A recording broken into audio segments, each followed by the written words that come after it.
같이 한번 기도드리겠습니다.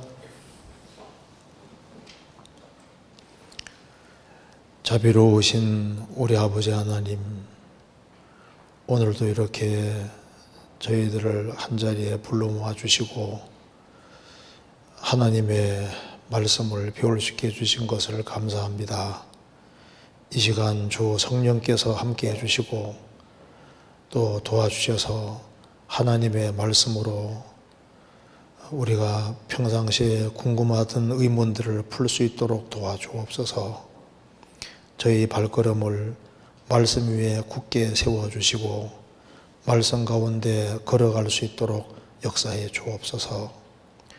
하나님의 말씀으로 우리 영혼을 환하게 비춰주시고 또 이 시간이 주 앞에서 귀한 시간이 될 수 있도록 도와주시옵소서. 주 예수 그리스도 이름으로 기도하옵나이다. 아멘. 오늘 질문이 여러 가지가 나와 있습니다. 그 질문이 좀 좋은 내용도 많고 약간 어려운 내용도 있는 것 같아요. 그래서 질문이 이제 8개인가 9개 되는데 하나씩 한번 생각을 해보도록 하겠습니다. 먼저 첫 번째 질문부터 저는 보겠습니다. 먼저 마태복음 24장 27절 28절 찾겠습니다. 마태복음 24장 27절 28절. 번개가 동편에서 나서 서편까지 번쩍임같이 인자의 임함도 그러하리라. 죽음이 있는 곳에는 독수리들이 모일지니라. 마태복음 24장에는 마지막 시대의 일들을 예언하고 있음을 배웠습니다. 예수님께서 27절 공중재림을 말씀하시면서 28절을 이어서 말씀하시는데 죽음과 독수리가 등장하여 부정적인 의미 같은데 어떠한 의미로 이 말씀을 예수님이 하셨는지 알고 싶습니다 하는 질문입니다. 여기에 27절에 번개가 동편에서 나서 서편까지 번쩍임같이 인자의 맘도 그러하리라. 우리가 알고 있는 대로 마태복음 24장은 예수님이 종말 때 있을 것을 자세히 말씀해 주셨습니다. 이제 그러면서 여기에 인자의 임함도 이와 같으리라. 예수님이 오시는 걸 말씀하시면서 번개가 동편에 나서 서편까지 번쩍임 같이. 왜 이 말씀을 하시냐면은 예수님이 오실 때 사람들이 이런 얘기를 할 거라는 겁니다. 여기에 25절에 26절입니다. 그러면 사람들이 너희에게 말하되 보라 그리스도가 골방에 있다 하여도 나가지 말며 보라 광야에 있다 하여도 나가지 말고 보라 골방에 있다 하여도 믿지 마라. 예수님이 오실 때 이제 공중재림이라고 하는 것은 이렇게 어떤 특정한 장소에 오는 게 아니라는 겁니다. 그래서 이제 그리스도가 여기 있다 저기 있다 해도 믿지 말라고 했습니다.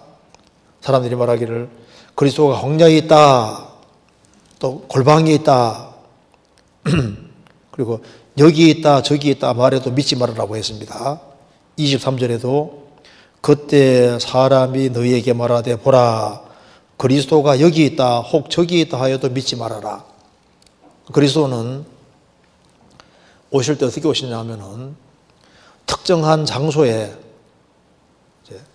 광야나 골방이나 특정한 장소에 오는 게 아니라 전 세계적인 현상이라는 겁니다. 그래서 여기에 27절에 번개가 동편에서 나서 서편까지 번쩍임같이 번개가 동편에 서편에 번쩍임같이 인자의 맘도 그러하리라.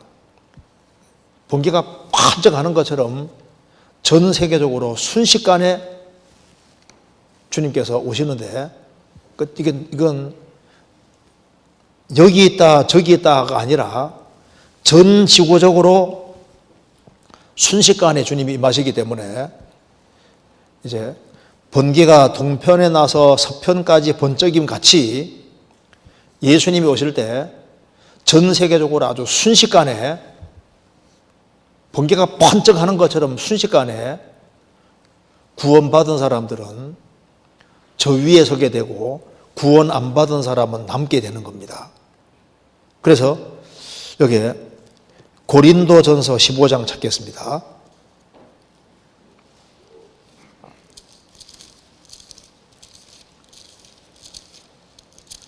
15장 51절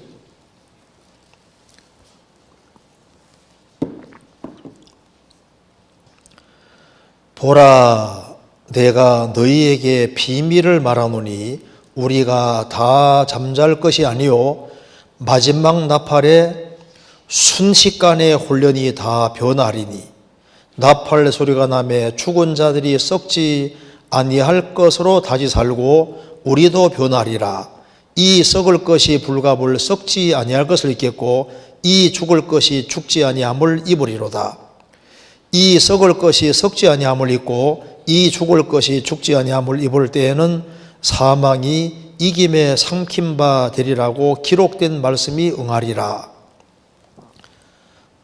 이제 주님이 공중에 재림하실 때 마지막 나팔에 순식간에 혼란이 다 변하는데 번개가 동편에 나서 서쪽에 번쩍임 같이 주님이 갑자기 오실 때 순식간에 혼란이 다 변하는데 구원받고 죽은 사람들이 죽지 아니할 몸으로 부활하고 살아있는 사람도 변화될 것이다.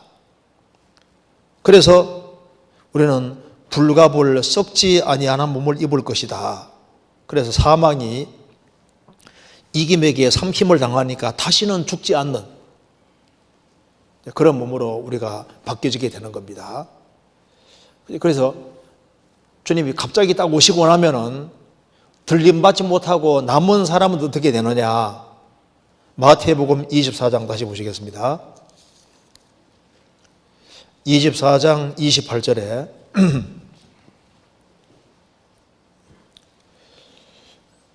죽음이 있는 곳에는 독수리들이 모일지니라. 자, 이게 무슨 말이냐면 요걸 이해하기 위해서 누가복음 17장을 찾겠습니다. 누가복음 17장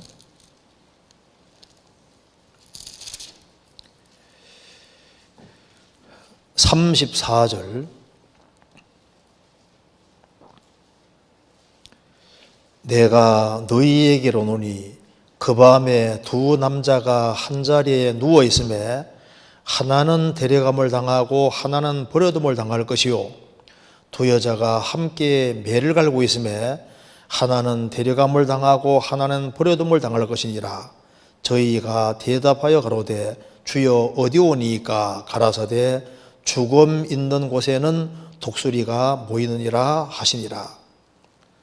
번개가 동편에 나서 서편에 번쩍인 것 같이 순식간에 눈 깜짝할 사이 주님이 갑자기 전 세계적으로 오실 때 그 데려가는 사람과 버려지는 사람이 생기는데 그 밤에 두 남자가 한 자리에 누워 있는데 하나는 데려감을 당하고 하나는 버려둠을 당할 것이다. 마태복음 24장에서는 한 밭에서 일하고 있는데 하나는 데려감 당하고 하나는 버려지고 두 여자가 한 뱃돌 갈고 있는데 하나는 데려감 당하고 하나는 버려질 것이다. 그러면 데려감 당하지 못하고 버려지는 사람은 어떻게 되느냐 하는 것에 대해 답입니다.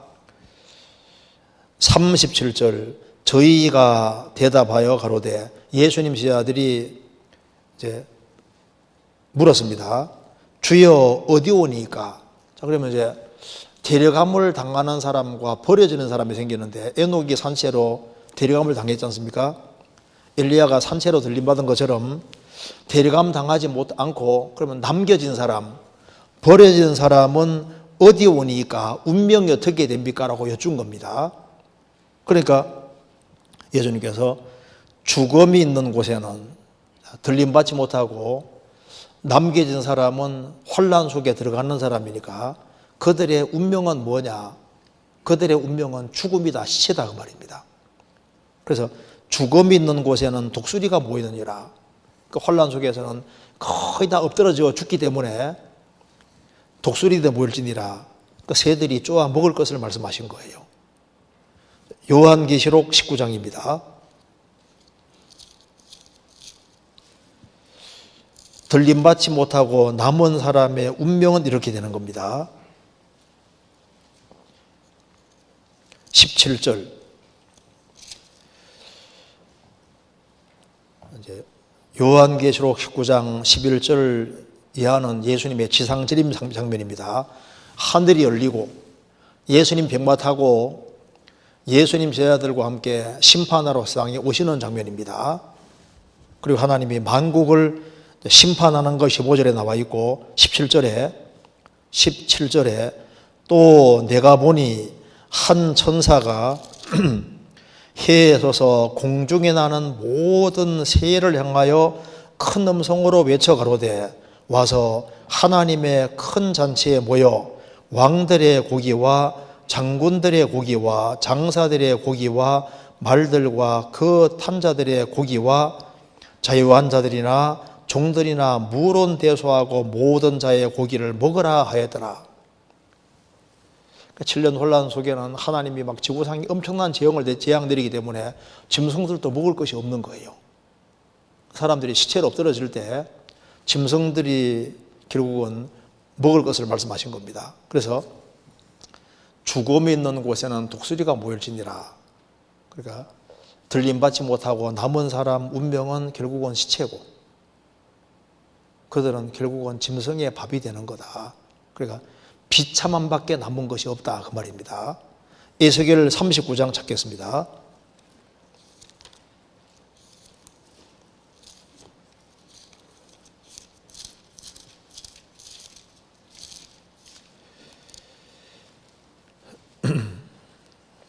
(39장 4절) 러시아가 이제 이스라엘 쳐서 망하는 걸 이야기하면서 39장 4절에 너와 내 모든 때와 너와 함께 한 백성이 다 이스라엘 산 위에 엎드러지리라. 내가 너를 각종 움키는 새와 들의 짐승에게 붙여먹게 하리니 내가 빈들에 엎드러지리라. 이는 내가 말하였음이니라. 나 주 여호와의 말이니라. 그리고 그 뒤에 17절 너 인자야 나 주 여호와가 말하노라. 너는 각종 새와 들의 각종 짐승에게 이르기를 너희는 모여오라. 내가 너희를 위한 잔치 곧 이스라엘 산 위에 비한 큰 잔치로 너희는 사방에서 모여서 고기를 먹으며 피를 마실지어다. 너희가 용사의 고기를 먹으며 세상 왕들의 피를 마시기를 바산의 살찐 짐승 곧 수양이나 어린 양이나 염소나 수송아지를 먹듯 할지라. 내가 너희를 위하여 예비한 잔치의 기름을 너희가 배불리 먹으며 그 피를 치도록 마시되 내 상에서 말과 기병과 용사와 모든 군사를 배불리 먹을지니라 하라. 나 주 여호와의 말이니라. 그래서 노아 방주가 완성이 되고 코로 숨쉬는 동물들 한 쌍씩 방주에 들어가고 노아 8식구가 방주에 들어가고 방주문이 딱 닫혔을 때 방주 밖에 있는 짐승과 사람은 1년 홍수 안에 다 죽잖아요. 그것처럼 은혜 시대가 끝나고 주님이 이제 갑자기 오셔서 이제 데려가는 사람이 생기고 나머지 이제 버려지는 사람은 7년 혼란 속에서 다 엎드러지는데 7 인의 심판 때 인류의 4분의 1이 죽고 7 나팔 심판 때 인류의 3분의 1이 죽고 7 대접 심판 때 인류가 거의 멸절하게 되는 겁니다. 그래서 주님 앞에 버려짐을 당하는 사람의 운명은 뭐냐? 결국은 시체다. 짐승의 밥밖에 될 것이 없다 그 말입니다. 소망 없으니까 구원받아야 될 것을 말씀하시는 겁니다.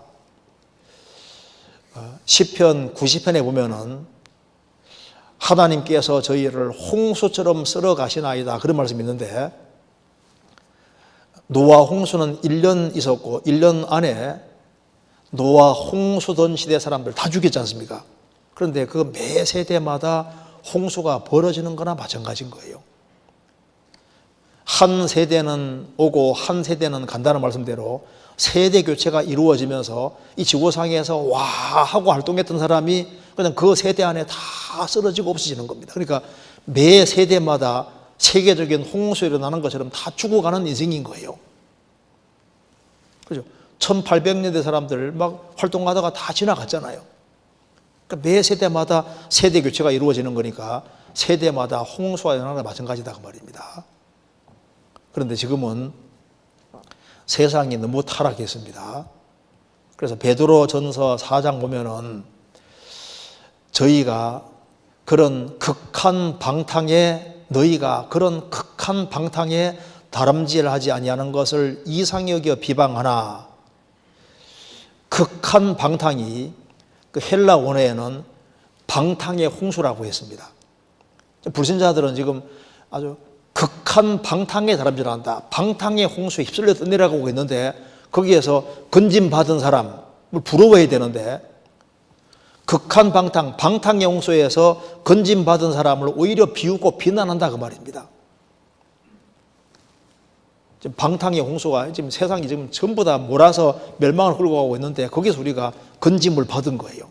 그 건짐 받은 사람들, 그 구원받은 사람들은 주님 오실 때 데려감을 당하고, 구원받지 못한 사람은 결국 방탕의 홍수에 휩쓸려서 환난 속으로 들어가서 결국에는 멸망하는 짐승처럼 되는 겁니다. 그래서 성경 야고보서 5장에 보면은 도살의 날이란 말이 나와요. 도살의 날.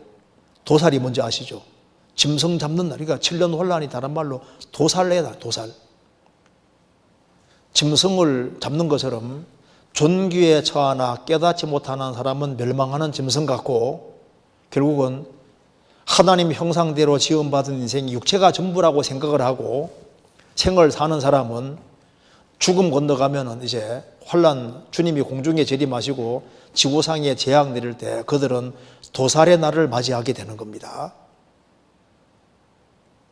그러니까 도살은 죽이는 거잖아요. 무자비한 심판밖에 없는 것을 지금 말하고 있는 겁니다. 그래서 주님이 오시는 것은 지역적인 것이 아니라 전 세계적인 것이다. 번개가 퍼쩍 하는 것처럼 주님 순식간에 전 세계적으로 구원받은 사람만 딱 데려가시는 겁니다. 지금 그걸 말하는 거예요. 남겨진 사람은 시체다, 그렇게 말하는 겁니다. 넘어가도 되겠죠? 그 다음 질문 보겠습니다.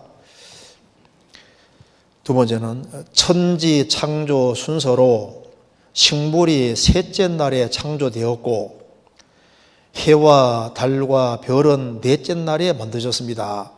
이 둘의 순서가 바뀐 것 같다는 의문이 드는데 성경적인 답변을 듣고 싶습니다.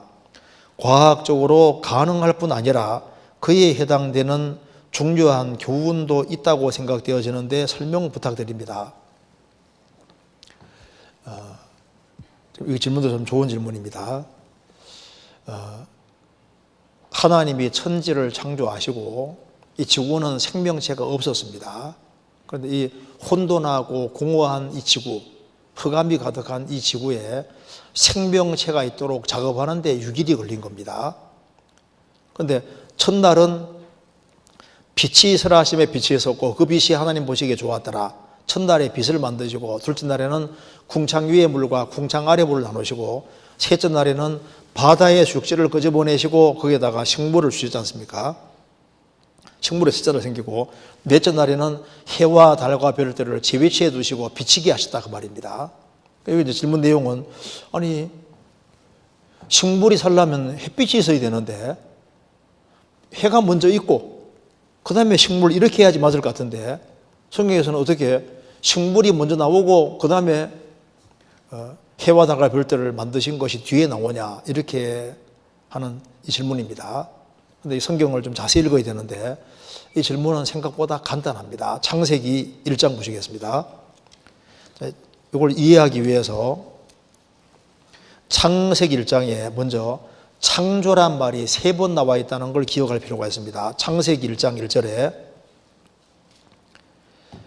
태초에 하나님이 천지를 창조하시니라.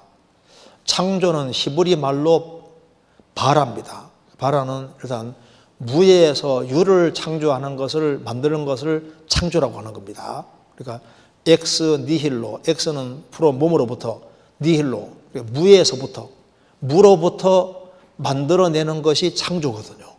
그리고 여기 창세기 1장 1절은 태초에 하나님이 천지를 창조하시니라. 이 말은 물질계를 다 창조한 걸 말하는 거예요. 물질계를. 그러니까 창세기 1장 1절에서 물질은 다 만들어져 있는 겁니다.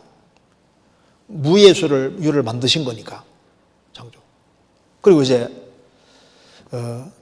다섯째 날 이제 물고기하고 새들을 만들 때 창조가 또 한 번 들어가거든요.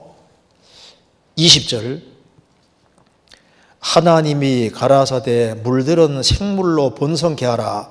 땅 위 하늘의 궁창에는 새가 날아라 하시고 하나님이 큰 물고기와 물에서 번성하여 움직이는 모든 생물을 그 종류대로 날개 있는 모든 새를 그 종류대로 창조하시니 하나님 보시기에 좋아하더라. 물고기하고 새를 만들 때 창조란 말을 사용했습니다. 왜냐하면은 여기 이 동물은 식물에게 없는 혼이 있습니다. 혼. 그리고 없는 것이 만들어질 때는 창조거든요. 그러니까 혼적인 것이 만들어져야 되기 때문에 원래 없던 것이 만들어지니까 창조인 겁니다. 창조. 물고기에 새 만들 때 창조라고 했는데, 그 다음에 여섯째 날 다른 동물들을 만들 때는 창조라고 안 사용하고 만들었다고 하고 있거든요. 조금 더 보여드리겠습니다. 그리고 이제 또 한 가지, 사람 만들 때 창조가 들어갑니다. 27절. 하나님이 자기 형상 곧 하나님의 형상대로 사람을 창조하시되 남자 여자를 창조하시고. 왜 사람 만들 때 창조가 들어가냐면은 짐승에게 없는, 물고기하고 새들에게 없는 영이 들어가야 되니까, 하나님의 형상대로 지음받은 존재는 인간밖에 없으니까 창조란 말이 또 한 번 들어가니까, 쉽게 말해서 데살로니가서 5장에 영혼 몸이란 말이 나와 있는 것처럼 물질적인 것을 만드실 때 창세기 1장 1절에 창조가 나와 있고, 그 다음에 혼적인 것을 만드실 때 창조란 말이 나와 있고, 영을 만들 때도 창조란 말을 사용했다고 말입니다. 나머지는 창조가 된 상태에서 형태를 변하게 한다든가 할 때는 이미 있는 것을 활용할 때는 만들었다고 표현을 하고 있는 겁니다. 그래서 물고기하고 새 만들 때 창조라고 했는데 다른 짐승 만들 때는 만들었다고, 창조가 아니거든요. 만들었다고 되어 있습니다. 여기 창세기 1장 25절입니다. 하나님이 땅에 짐승을 그 종류대로, 육축을 그 종류대로, 땅에 이기는 모든 것을 그 종류대로 만드시니 하나님 보시기에 좋았더라. 짐승, 육축, 기는 것들, 곤충 이런 거 만들 때는 창조가 아니라 만들었다고 한 이유는 이미 혼적인 것은 창조가 되어 있으니까 다시 창조할 필요 없잖아요. 활용만 하면 되니까. 그러니까 여기에 만들었다고 되어 있다고 말입니다. 그러니까 히브리 말로 아사가 만들다인데, 만들다는 것은 이미 있는 것을 활용해서 만들어질 때 아사를, 바라는 무의 수를 만드는 것이고, 만든 것은 이미 있는 걸 활용할 때 만들었다고 되어 있는 거예요. 야차르, 짓다, 이것도 이미 있는 겁니다. 그래서 여기에 태초에 하나님이 천지를 창조하시니라 했을 때, 천창조했을 때 물질계를 이미 다 만드신 거예요. 그러니까 해와 달과 별들에 해당되는 재료가 이미 다 만들어진 상태다 그 말입니다. 창조니까. 그리고 이제 이 땅은 생명체가 전혀 존재할 수 없는 상태로 되어 있는데, 하나님께서 이 지구상에 생명체가 있도록 하기 위해서 이제 작업한 것이 6일이다 그 말입니다. 그래서 창세기 1장 3절에 하나님이 가라사대 빛이 있으라 하심에 빛이 있었고 그 빛이 하나님 보시기에 좋았더라. 이 빛이 물리적인 빛을 말하는 겁니다. 그래서 쉽게 말씀드려서 창세기 1장 1절에 하나님이 천지 창조하실 때 해와 달과 별들에 대한 재료가 이미 만들어진 상태이기 때문에 지금 태양의 지금 원형에 속하는 어떤 물질 덩어리에다가 빛을 발하게 하신 거예요. 왜? 지구상에 이제 생명적이 있게 되는 거니까. 그래서 빛이 있어라 하면 지금 성경에서 말하는 태양 이전에 그 태양, 원형에 속하는 태양, 물질 덩어리에다가 하나님 빛을 비치게 하신 겁니다. 그리고 이제 궁창 위의 물과 궁창 아래 물을 나누시고 바다의 속재를 나누시고 식물을 주시고 그 다음에 넷째 날은 뭘 했냐 하면은 창조가 아니라 만드신 겁니다. 그거 보시면 14절에 하나님이 가라사대 하늘의 궁창에 광명이 있어 주야를 나뉘게 하라. 또 그 광명으로 하여 징조와 사시일자와 연한을 이루라. 또 그 광명으로 하늘의 궁창이 있어 땅이 비치게 하라 하시고 그대로 되니라. 하나님이 두 큰 광명을 창조입니까 만드사입니까? 만드사 큰 광명으로 낮을 주관하게 하시고 작은 광명으로 밤을 주관하게 하시며 또 별들을 만드시고, 그러니까 창조가 아니라 만드신 거다 그 말입니다. 자, 쉽게 말해서 여기에 얕해가지고 이제 없던 진흙덩이 갑자기 싹 생기면은 창조잖아요. 무에서 만들어지면 창조입니다. 근데 그 진흙 덩어리 가지고 하나는 뭐 탱크도 만들고 장난감 탱크도 만들고 자동차도 만들고 뭐 자전거도 만들고 그런 걸 만들었을 때 이미 있는 걸 활용했으니까 만든 게 되는 거예요. 천지 창조하실 때 해와 달과 별들을 해당되는 재료를 이미 다 만들었고 물질 덩어리 같은 걸 다 만드신 거다 그 말입니다. 넷째 날에는 이 지구와 관련해서 정확히 위치 지우고 지금과 같은 형태를 딱 부여하셔가지고 작동되게 만드신 거니까, 그러니까 만들었다는 말이 맞잖아요. 그러니까 빛이 있어라 할 때 태양빛과 같은 빛이 이미 있었던 거예요.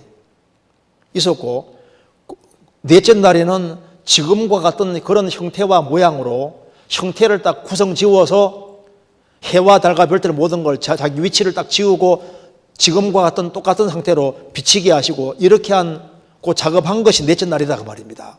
이해되시죠?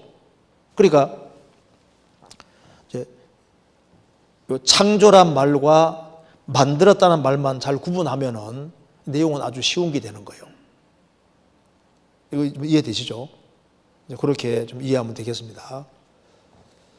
그래서 창조는 무에서 유를 만든 게 창조고, 만드는 건 이미 만들어진 것을 가지고서 형태를 바꿈하고 제 위치를 짓고 이렇게 구성을 조금이라도 바꾸면 이게 다 만든 게 되는 거예요. 그래서 이제 하나님께서 물고기하고 새를 창조하시고 혼적인 건 창조됐으니까 주인만 시키면 되는 거니까 창조란 말이 필요가 없으니까 만들었다고 하면 되잖아요. 그런데 짐승과 사람은 근본적으로 다르니까 만들었다 하지 않고 창조라고 한 것은 짐승이 없는 것이 하나 들어간 겁니다. 왜? 영이 들어가 있는 거예요. 그게 다른 거예요. 그래서 이렇게 구별되면 되겠습니다. 넘어가도 되겠죠? 그 다음 질문 보겠습니다.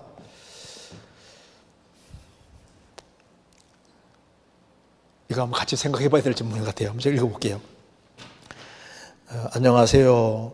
저에게 벌어지는 일에 대하여 질문드립니다.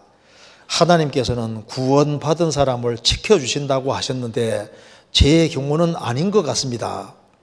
최근에 길을 가다가 이상한 남성분이 저를 빤히 쳐다보며 추행하는 일이 있었습니다. 만졌던 모양이죠. 터치했던 모양이죠. 이전에도 대중교통에서 비슷한 일이 있었는데 이런 안 좋은 일들이 벌어질 때 왜 하나님께서 지켜주시지 않으셨을까 하는 생각이 듭니다. 저에게 필요한 말씀 부탁드립니다. 왜? 그래서 여기 이제 질문 내용이 하나님께서 구원받은 사람을 지켜주신다고 하셨는데 제 경우는 아닌 것 같습니다. 지켜주신다고 하셨는데 지켜주시죠, 주님께서. 구원받은 사람은 그 영혼이 주님의 손에 딱 붙잡혀 있습니다. 내 손에서 빼앗을 자가 없다고 하시잖아요. 근데 구원받은 사람을 배후에 또 천사도 있습니다. 삼가 이 소자 중에 하나도 없이 여기지 말라. 저희 천사들이 하늘에 계신 내 아버지 얼굴을 항상 배옵느니라. 구원받은 사람 배후에 천사들도 있고 천사들이 둘러 진진하는 말씀도 있고 너희에게는 머리털까지 다 세신 바 되셨다. 구원받은 사람 머리가 다 세신 바 되셨고 천국 갈 때까지 주님이 도와주고 지켜준다는 말이 맞지요. 그런데 도와주고 주님이 지켜주시는데 그렇다고 해서 어려움을 안 당하는 건 아니다 그 말입니다. 그래서 도와주는 거하고 어려움 당하는 거하고 좀 다른 문제입니다. 어려움을 겪지만은 주님이 도와주시거든요. 또 모든 걸 주님 허락하신 범위 안에서 모든 것이 되어지는 겁니다. 자, 성경에서 구원받은 사람의 영혼을 지키시고 주님이 일생 동안 보호하시고 지켜주시고 인도해 간다는 말은 사실입니다. 그렇지만은 어려움은 당할 수 있다고 성경이 말을 하고 있지 않습니까? 요한복음 17장 잠깐 찾겠습니다. 요한복음 17장 8절입니다.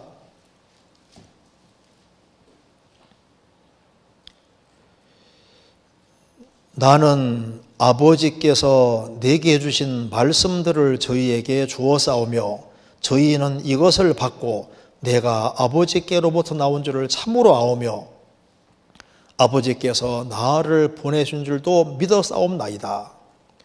예수님이 택하신 12제자 중에 가룟 유다를 제외한 사람은 믿었습니다. 나는 아버지께서 내게 주신 말씀들을 제 아들에게 주었사오며 저희는 이것을 받고 내가 아버지께로부터 나온 줄을 참으로 아오며 믿었나이다. 알고 참으로 믿은 사람, 그 사람은 아버지의 것이기 때문에 지켜주신다 그 말입니다. 그래서 12절에 내가 저희와 함께 있을 때 내게 주신 아버지 이름으로 저희를 보존하와 지켰나이다. 그 중에 하나도 멸망치 않고 오직 멸망의 자식뿐이 오니 이는 성경을 응하게 함이니이다. 내가 저희와 함께 있을 때 내게 주신 아버지 이름으로 저희를 보존하와 지켰나이다. 주님께서 공생의 당시에도 저희를 지켜주시고 죽으시고 부활하지 지켜주셨지 않습니까? 그 어떤 외국에서 쓴 글에 보면은 이제 한 사람이 정말 놀기 좋아하는 사람이 있었는데 그 중에 한 사람이 이제 구원을 받은 거예요. 구원받아 독실한 크리스찬이 돼서 동료 친구들을 전도하는데 전도를 안 받습니다. 그래서 그 한 친구는 춤추기 그렇게 좋아하는 친구인데 이제 구원받아야 될 것을 아주 진지하게 있기는 하는데 안 받아들이는 거예요. 그래서 친구 면전에 전도서 11장에 있는 구절, 젊은 시절을 즐기고 사는 건 자유지만은 이 일로 인하여 너를 심판할 줄 알라. 그 말을 면전에 아주 딱 쏘아붙인 겁니다. 젊은 시절을 즐기고 사는 건 자유지만은 이 모든 일로 인하여 너를 심판할 줄 알라. 그 말씀을 친구 면전에 딱 대고 했는데 그 친구가 춤추는데요. 자꾸 그 구절이 생각이 나니까 이게 이제 노는 게 재미가 없어지는 거예요. 심각해진 겁니다. 그래서 같이 이제 말씀을 듣고 그 친구도 구원을 받게 돼서 친구가 너무너무 좋아서 이제 구원받은 그 친구에게 성경을 선물로 준 겁니다. 그 친구가 놀기 좋아하는 친구가 춤추는 거 좋아하는 친구가 이제 구원을 받아 놓으니까 친구들에게 막 들쑤시고 다니면서 전도를 하니까 그 친구가 눈에 또 까신 겁니다. 그래서 다른 친구들이 이 친구를 죽이기로 계획을 해서 긴 장총 준비해가지고 전도받으러 오라는 걸 쫓아다니니까 어디로 전도받으러 오라고 딱 쪽지 전해놓고 그 구석진 곳에 왔을 때 총을 팡 쏜 겁니다. 윽 하고 쓰러졌는데 한참 후에 그 친구가 깨어난 거예요. 보니까 선물로 받은 성경책을 끼고 전도하러 가고 있었는데 총을 빵 쏘니까 총알이 뚫려가지고 어디까지 뚫었냐 하면은 구약 성경 다 뚫고 마태복음, 마가복음, 누가복음 다 뚫고 요한복음 17장까지 뚫고 총알이 17장 보존하고 지켰나이다. 여기에 대령통이 매달 여기까지 가 있는 겁니다. 물론 그 친구는 이 성경책을 갑으로 계속 보관했습니다. 보존하여 지켰나이다. 주님 지켜주는 게 맞죠. 근데 지켜주시는데 생활 중에 보호하지만 어려움을 안 당하는 건 아닙니다. 제 아들을 보호해주고 지켜주는 것은 맞지만은 여기서 미움도 당하고 어려움도 당하는 겁니다. 14절에 내가 아버지의 말씀을 저희에게 주어 싸움에 세상이 저희를 미워하여 싸우니, 세상에서 미워함도 당하고 어려움도 당하는 겁니다. 15절에 내가 비옵는 것은 저희를 세상에서 데려가시기를 위함이 아니요 오직 악에 빠지지 않게 보존하시기를 위함이니이다. 그래서 성도로 생을 산다는 것은 세상 사람들에게 미움도 받고 오해도 받고 세상에 어떤 유혹도 있고 많은 시련과 어려움이 있고 풍파가 있는 겁니다. 마가복음 4장을 보시면은 예수님이 자 갈릴리호수 저편으로 건너가자 하셨습니다. 예수님이 배에 타고 계셨습니다. 제 아들은 주님이 같이 계시니까 신이 났을 거예요. 그런데 이제 배가 이제 갈릴리 바다 건너가다가 갑자기 풍랑이 일면서 이제 배가 휘청휘청하고 막 물이 배에 들어오고 죽게 생긴 겁니다. 그럼에도 불구하고 예수님은 쿨쿨 주무시고 계시는 거예요. 우리의 죽게 된 걸 돌아보지 아니하시나이까 예수님이 일어나셔서 어찌하여 너희에게 믿음이 이렇게 없느냐? 믿음이 적은 자요. 그렇게 하시면서 예수님이 말씀하시니까 바다의 파도가 찬잔하고 바람도 찬잔하게 됐습니다. 예수님이 함께 계시고 주님이 가라고 하는 곳을 가고 있고 정상적인 곳으로 감에도 불구하고 풍파가 일고 막 배가 휘청휘청하고 죽을 것 같은 그런 어려운 상황이 벌어질 수 있는 겁니다. 여러 가지 시험이 올 수 있는 거예요. 그래서 주님이 구원받은 사람을 죽을 때까지 인도하십니다. 이 하나님은 영영이 우리 하나님이신 우리를 죽을 때까지 인도하시리로다.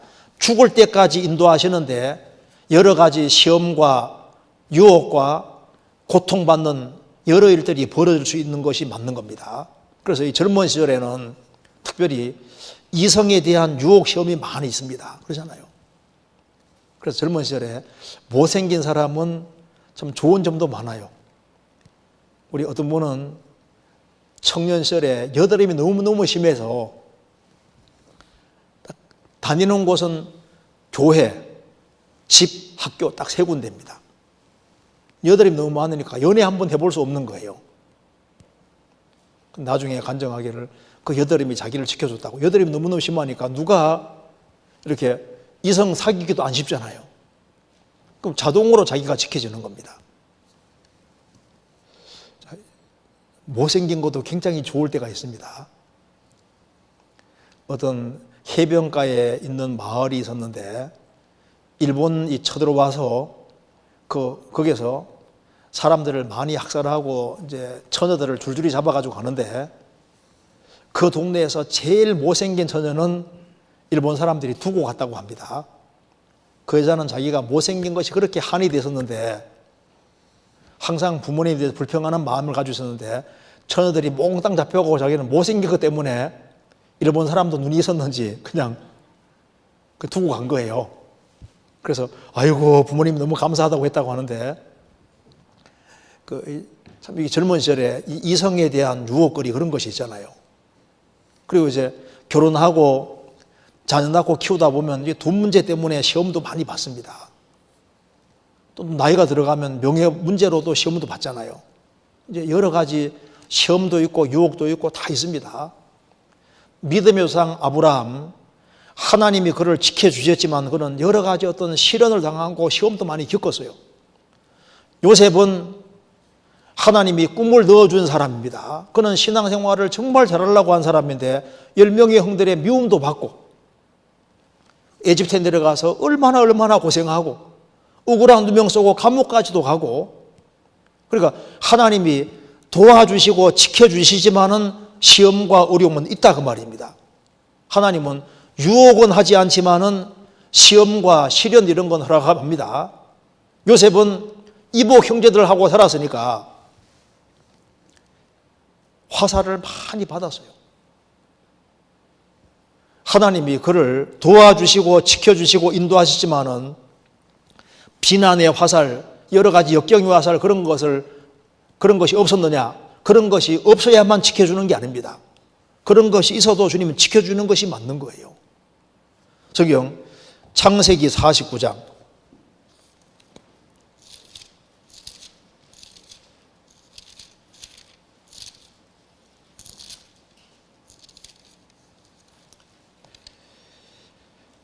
22절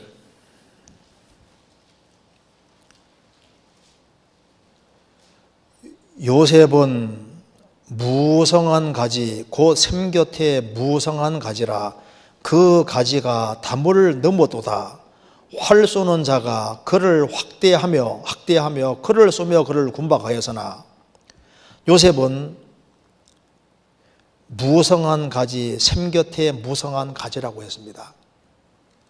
요셉은 야곱의 11번째 아들이고 연약한 아들입니다.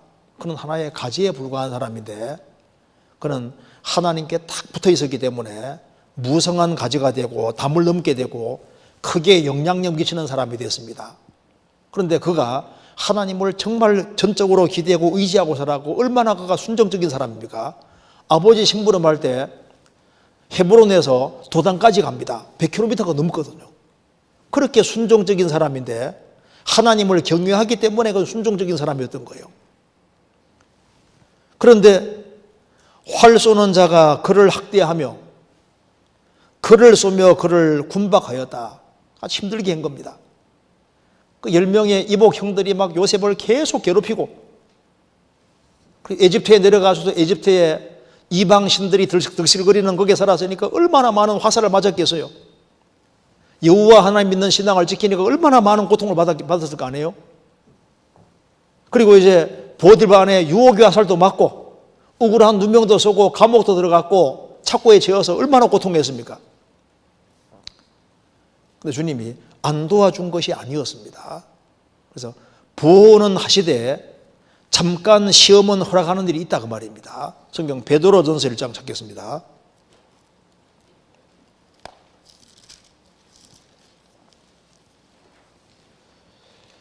1장 5절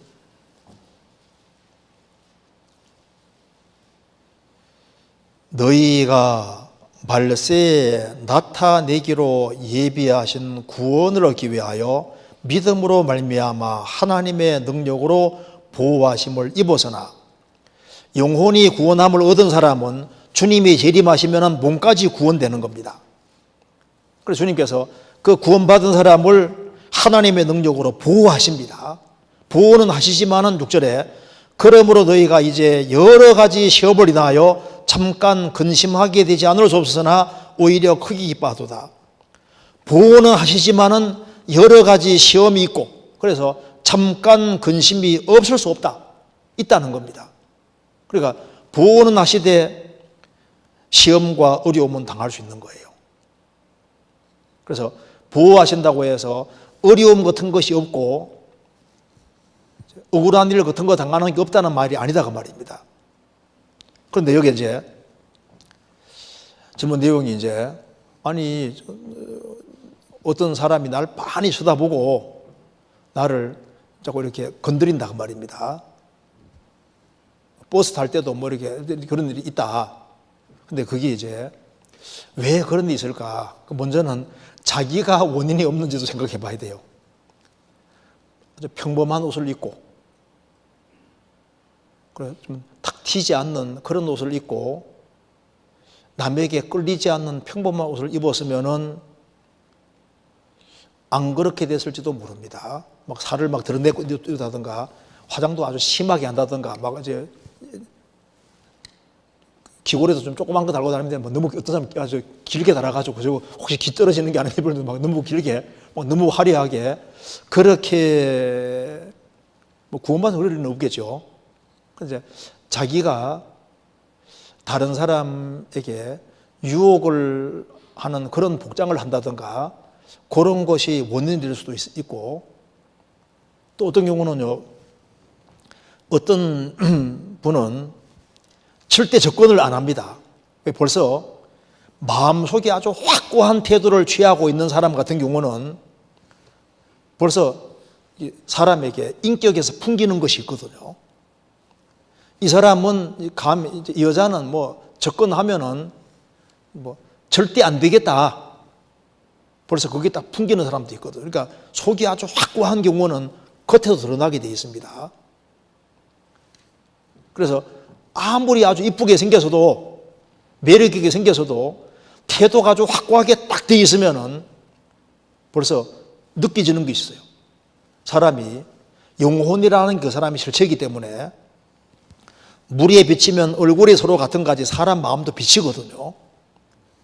이 사람이 이성 문제에 대해서 확고한 태도를 취하고 딱 살아가면은 주변 사람들도 느낍니다. 예를 들면 이제 어떤 자매가 이제 대학생으로 이렇게 지나고 남자들이 많이 있는 어떤 학급에 있을 수도 있잖아요. 과에 있을 수도 있는 겁니다. 그래도 아주 신앙이 아주 확고하고 확고한 태도를 딱 취하고 하면 남자들이 아무리 많아도 함부로 못합니다.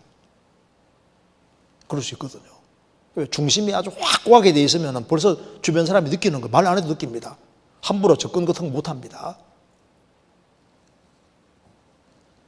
그러니까 사람이 이게 마음이 흐트러져 있으면은 행동도 흐트러지고 좀 만만하게 보이게끔 할 수도 있는 거예요. 그리고 또 한 가지는 본인은 아주 확고한 태도 의지로 살아가도 세상에는 무리한 사람이 있거든요. 이제 그런 사람들 때문에 애매하게 어려움 당하는 경우가 있을 수 있는 겁니다. 데살로니가후서 2장입니다.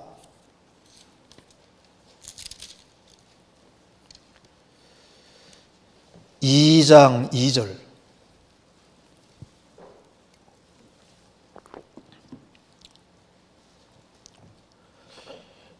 또한 우리를 무리하고 악한 사람들에게서 건지옵소서 하라. 믿음은 모든 사람의 것이 아님이니라. 또한 우리를 무리하고 악한 사람들에게 건지옵소서 하라. 세상에는 아주 무리하고 아주 악한 사람이 있어요. 도무지 뭐 말로 아예 안 되는 아주 완전히 비합리적이고 비상식적인 사람이 있을 수 있는 겁니다. 어떤 사람은 또 정신적으로 좀 잘못되어 있는 사람도 있을 수 있어요. 이런 얘기 들어보셨어요? 어떤 정신병동에 정신병자 두 사람이 이렇게 있는데 한 사람이 말합니다. 내가 누군지 알아? 내가 나폴레옹이요. 하니까 그 친구가 옆에 있는 사람이 누가 그러던데 하나님이 나보고 나폴레옹이라고 했어. 하니까 그 옆에 있는 사람이 나 너에게 그렇게 말한 적 없는데? 무슨 말 알겠죠? 이 사람은 자기를 하나님으로 생각하는 사람인 거예요.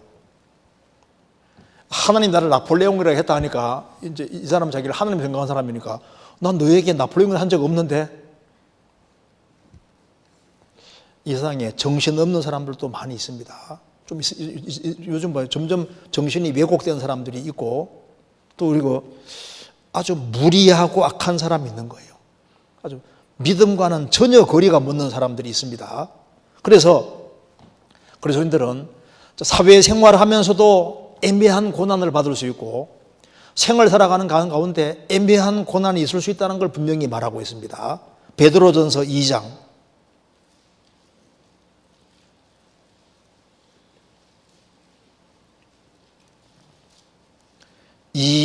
19절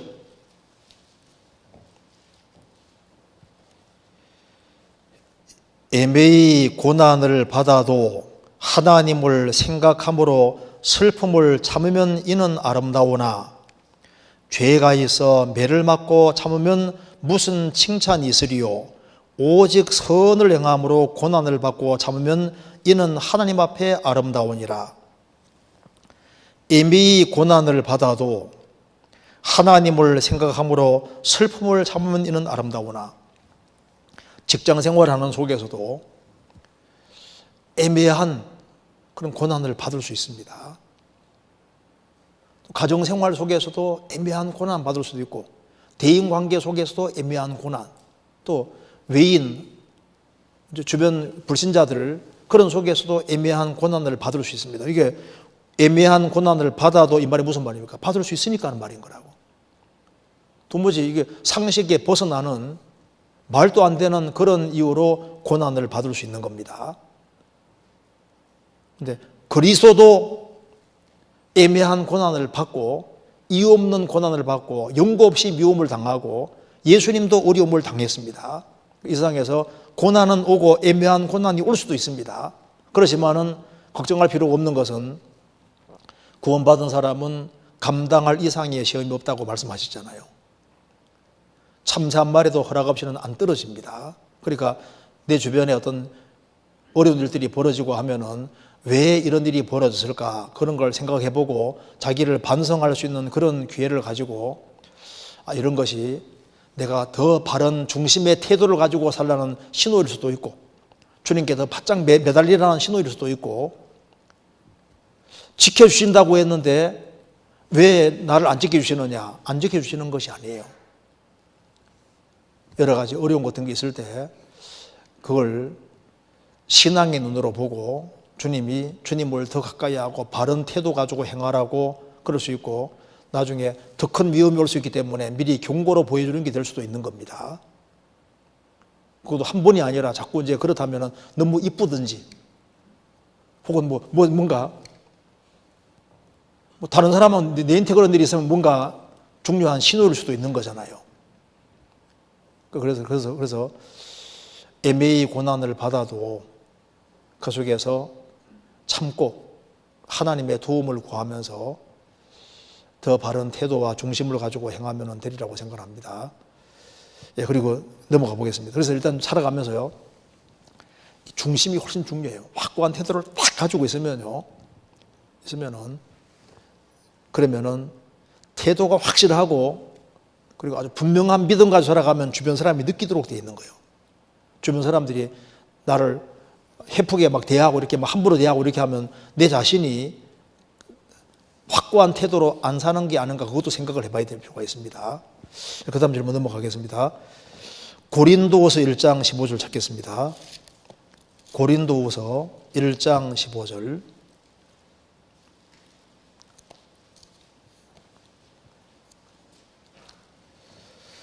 제가 읽겠습니다. 내가 이 확신을 가지고 너희로 2번 은혜를 얻게 하기 위하여 먼저 너희에게 이르렀다가 너희를 지나 마케도냐에 갔다가 다시 보내줌으로 마케도냐에서 너희에게 가서 너희가 보내줌으로 유대로 가기를 경영하였으니 여기서 사도 바울이 확신을 가지고 말한 2번 은혜는 어떤 은혜를 말하는지 설명 부탁드립니다. 여기 이제 2번 은혜를 얻기 위하여 이게 도대체 2번 은혜라는 게 도대체 뭐냐? 구원받은 이후에 무슨 다른 특별한 종류의 은혜를 말하는 것이냐? 물론 그건 아닙니다. 우리가 다 그의 충만한 데서 받으니 은혜 위에 은혜로다. 그 은혜 위에가 헬라어의 안티로 되어 있어요. 안티. 은혜 위에 은혜라는 말은 구약시대의 은혜에 대비해서 예수님은 더 큰 은혜를 가져왔다 그 말입니다. 그러니까 구약시대 때도 하나님이 은혜를 많이 베풀어 주셨는데 예수님으로 말미암아 은혜 위에 이 구약시대의 은혜에 대비해서 더 큰 은혜를 주님이 가져왔다 그런 말이지 구원받은 이후에 그 다음에 그런 은혜를 지금 직접 말하는 게 아니고 은혜 위에 은혜 안티 은혜에 비교했을 때 이쪽 은혜에 대체할 만한 이거보다 더 큰 은혜를 가져왔다 그 말입니다.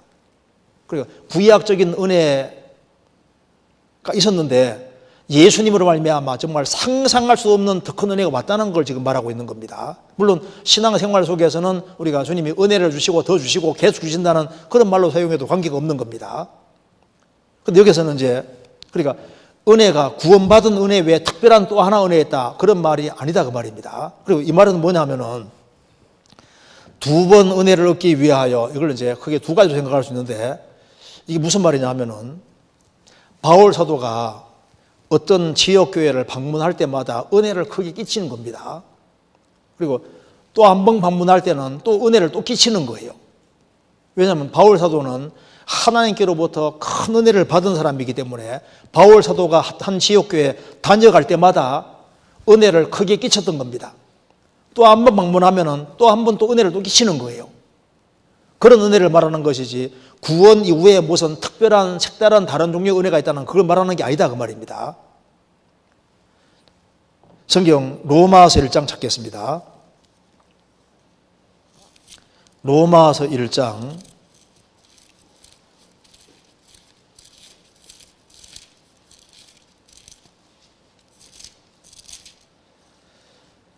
1장 5절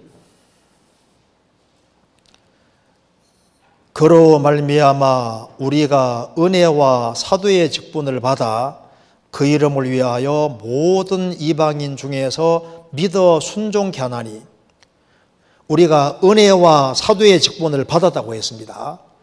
그래서 바울 사도는 고린도 교회에 아주 간절히 가기 원한 이유가 하나님께로 큰 은혜를 받았기 때문에 은혜를 끼치기를 원했던 겁니다. 그래서 11절에 내가 너희 보기를 심히 원하는 것은 무슨 신령한 은사를 너희에게 나눠주어 너희를 견고케 하려 함이니 은혜와 사도의 직분을 받았기 때문에 이걸 사람에게 나눠주기 원했습니다. 그래서 바울 사도가 로마 지역에 가면은 무슨 신령한 은사를 너희에게 나눠주어 너희를 견고케 하려 함이니 그래서 바울 사도가 고린도 지역에 한 번 방문할 때 은혜를 거기 끼치는데 또 한 번 방문하면 그들에게 교회에 아주 큰 은혜가 되는 거예요. 무슨 말이 되시죠? 그래서 바울 사도가 다니는 곳마다 은혜를 끼친 겁니다. 여기 로마서 15장 19절입니다.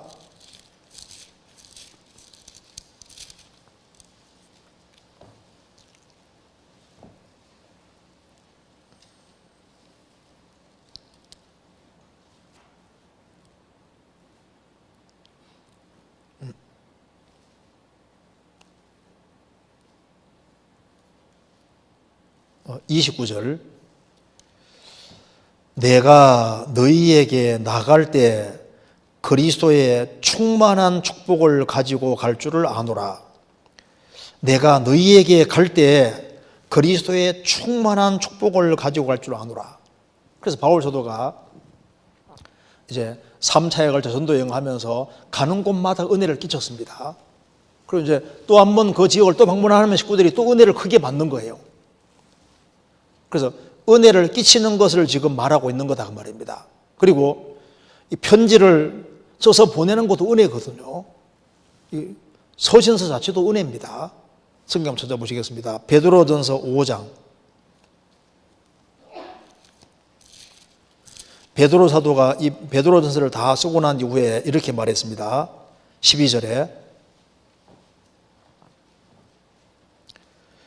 내가 신실한 형제로 아는 실로안으로 말미암아 너희에게 간단히 서서 권하고 이것이 하나님의 참된 은혜임을 증거하노니 너희는 이 은혜에 굳게 서라. 베드로 전서를 은혜라고 했습니다. 그러면 베드로 전서를 쓴 것이 이게 은혜인데 베드로 전서 자체가 은혜인데 베드로 전서를 쓴 사람이 직접 가면요 이게 얼마나 더 큰 은혜가 되겠어요.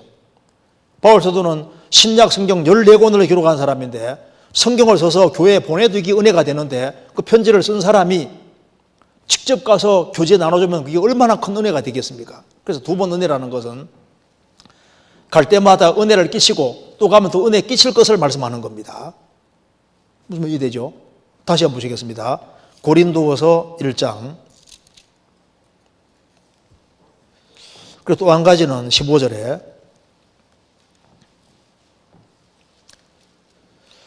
내가 이 확신을 가지고 너희로 두 번 은혜를 얻게 하기 위하여 먼저 너희에게 이르렀다가 너희를 지나 마케도니아에 갔다가 다시 마케도니아에서 너희에게 가서 너희의 보내줌으로 유대로 가기를 경영하였으니 여기에 은혜를 얻게 하는 방법 중에 또 한 가지가 뭐냐면은 이제 이 예루살렘 교회가 어려워져서 예루살렘 교회에 가난한 사람들이 많이 생겨서 이방 교회들이 헌금으로 도왔습니다.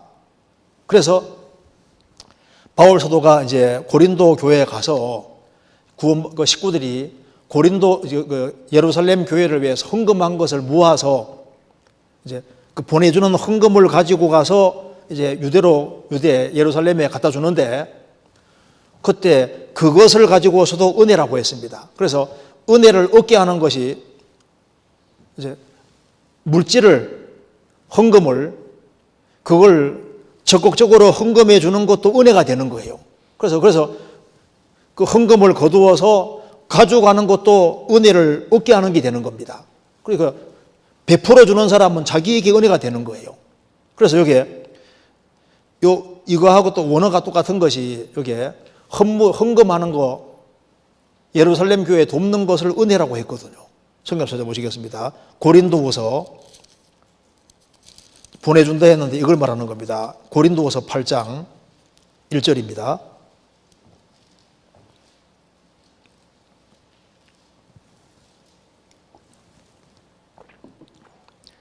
형제들아, 하나님께서 마케도니아 교회에게 주신 은혜를 우리가 너희에게 알게 하노니, 환난의 많은 시련 가운데서 저희 넘치는 기쁨과 극한 가난이 저희로 풍성한 연보를 넘치도록 하게 하였느니라. 내가 증거하노니 저희가 힘대로 할 뿐 아니라 심해에 지나도록 자원하여 이 은혜와 성도 섬기는 일에 참여함에 대하여 우리에게 간절히 구하니, 우리의 바라던 것뿐 아니라 저희가 먼저 자신을 주께 드리고 또 하나님의 뜻을조차 우리에게 주어도다. 이러므로 우리가 디도를 권하여 너희 가운데서 시작하였은즉 이 은혜를 그대로 성취케 하라 하였노라. 오직 너희는 믿음과 말과 지식과 모든 간절함과 우리를 사랑하는 이 모든 일에 풍성한 것 같이 이 은혜도 풍성하게 할지라. 여기에 고린도 성도들이 예루살렘 교회가 어려운 걸 보고 그들이 이제 헌금을 모아서 헌금을 이제 가난한 교회를 돕는 그 헌금을 가리켜서 계속 은혜와 성도 성별이다. 두 번 은혜 얻게 하기 위해서 그 은혜란 말하고 똑같은 단어입니다. 그러니까 바울 사도가 방문을 해서 그들과 충분히 교제할 수 있는 시간을 가지는 것도 그것이 은혜가 되는 거고, 그래서 그 은혜와 사랑을 받은 형제들이 적극적으로 이제 예루살렘 교회를 대화해야 되겠다, 그런 마음을 갖고 돕는 그것도 은혜다, 그 말입니다.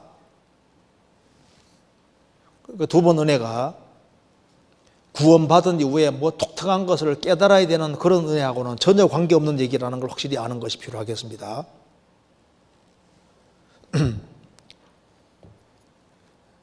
이거 좀 이해되시죠?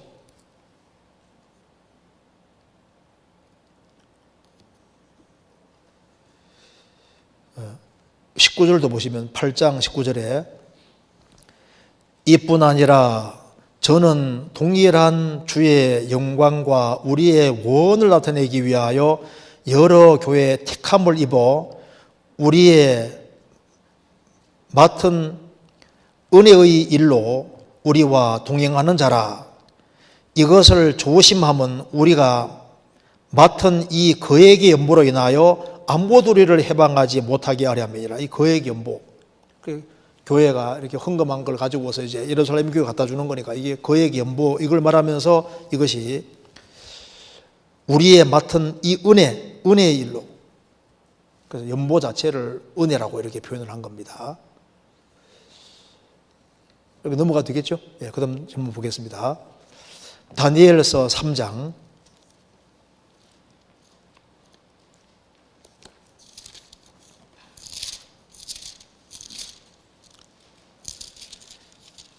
2절.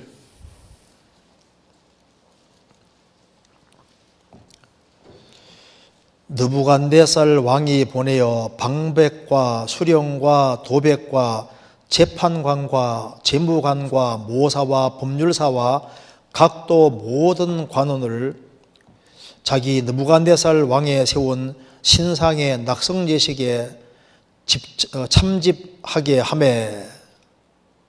그 다음 6절. 누구든지 엎드려 절하지 아니하는 자는 즉시 극렬히 사는 풀무에 던져 넣으리라 하매. 12절. 이제 몇 사람, 유다 사람 사드락, 메삭, 아벤노고는 왕이 세워 바벨론 도를 다스리게 하신 자의 언을 왕이여 이 사람들이 왕을 높이지 아니하며 왕의 신들을 섬기지 아니하며 왕이 세우신 금 신상에 절하지 아니하나이다. 이 말씀에서 이때 다니엘은 왜 기록되지 않았을까 의문이 듭니다. 물론 다니엘도 금 신상에 절하지 않았을 것 같은데 왜 다니엘을 참수하지 않았을까요? 두라 병원에 아주 큰 금신상을 세워놓고 모든 대신들은 다 절하라 그렇게 했는데 사드락, 메삭, 아벳노고가 절 안 해서 풀무불에 들어갔다가 나오지 않습니까? 들어갔는데 이때 다니엘도 분명히 절 안 했을 텐데 왜 다니엘은 저렇게 빠져 있느냐 하는 질문입니다. 왜 그랬을까요? 저도 궁금해요. 성경에 이제 자세하게 기록은 안 해놨는데 여기에 그 2장 49절에 보시면은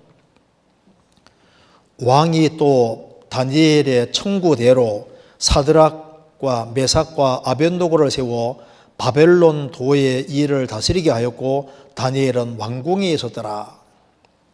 다니엘은 왕궁에서 아주 중요한 일을 하고 있었습니다. 그런데 이거 세운 것은 두라 평지에다가 이렇게 세웠고 느부갓네살 왕이 보내어서 이제 왕궁에 있지 아니하고 이제 전국이 워낙 크니까 지방에 있는 모든 그 방백들 이런 사람들을 불러서 낙성식에 참여하게 해서 절을 하게 했던 것 같아요. 그래서 제가 좀 찾아보니까 여기에 2절에 방백, 수령, 도백 뭐 이런 사람들이 지방행정장관이었을 거라고 얘기를 하거든요. 그러니까 이제 두라평원에다가 이렇게 세워놓고 그 지역을 관장하고 다스리는 사람들, 그런 사람들을 다 와서 절하게 만들었기 때문에 사드락, 메삭, 아벳노고도 지방도를 다스리고 있었으니까 이제 절을 하지 않았고 다니엘은 왕궁에 있었기 때문에 낙성식에 참여하지 아니하고 그 왕궁에 따로 있었기 때문에 이제 여기에 제외되는 사람으로 있었을 거다. 아마 그러리라고 생각을 합니다. 근데 뭐 성경에 정확히 정답이 없으니까 정확히 알 수가 없는데 그냥 왕궁에 왕이 있게 있을 수도 있고 그리고 이제 왕궁에 있는 사람들은 을에 왕하고 같이 있으니까 제외시켜 놓고 지방에 있는 모든 행정장관들 이런 사람들을 이제 절을 하게 왜냐하면 그 통치를 아주 확고하게 되기 위해서 그렇게 했을 수도 있고 또 아니면 다니엘이 저 먼 곳에 파송되어 있었는지 우리 알 수가 없습니다. 성경에 정확히 나와 있는 건 없는데 하여튼 간에 이유가 있었을 거예요. 이제 가장 합리적인 것은 아마 다니엘은 왕궁에 있고 지방 행정관들 중심으로 해가지고 절을 하게 했다면은 이 말은 아주 쉽게 이해될 수 있으리라 생각합니다. 그래서 사드락, 메삭, 아벳노고 통해서 주님 영광을 나타내 주신 겁니다. 그 다음 질문 보겠습니다. 이건 나중에 확실한 답은 아직 없으니까 주님 앞에 가서 물어보든지 그렇게 넘어가 보겠습니다. 그 다음 질문. 전도 대상자가 저에게 아래와 같이 말한 적이 있습니다. 무조건 니네만 맞다고 주장하면 설득력이 떨어진다. 다들 자기가 믿는 게 진짜라고 생각한다. 다른 종교에 대해서도 알아보고 배워본 후에 전도해야 설득력이 있지 않겠느냐. 듣고 보니 맞는 말 같기도 해서 할 말이 없었는데요. 어떻게 답하는 게 지혜로운 대답일까요? 무조건 니네만 옳다고 하면 어떡하냐. 다른 종교에 대해 네가 알아봤냐? 아니 안 알아봐서. 이 다른 종교에 대해서 알아보고 다 배워본 후에 전도해야지. 이렇게 말하는데 그죠? 그 말 듣고 보니까 설득력이 있고 그 말 보니까 그럴싸하지 않습니까? 그런데 뭐 사람이 뭐 천년 만년 산다면은 모르는데 지금 시간은 짧고 그리고 지금 사람이 딱 죽음 건너가면 그대로 멸망의 상황이 있는데 이것저것 다 다른 종교 다 배워본 이후에 전도에 설득력이 있지 않겠느냐. 물론 다른 종교에 대해서 알아보고 배워온 후에 전도를 하면 설득이 있을 수도 있죠. 그런데 저도 다른 걸 다 알아보고 배워보다가 또 이상하게 될 수도 있거든요. 먼저 성경을 찾아보시겠습니다. 잠언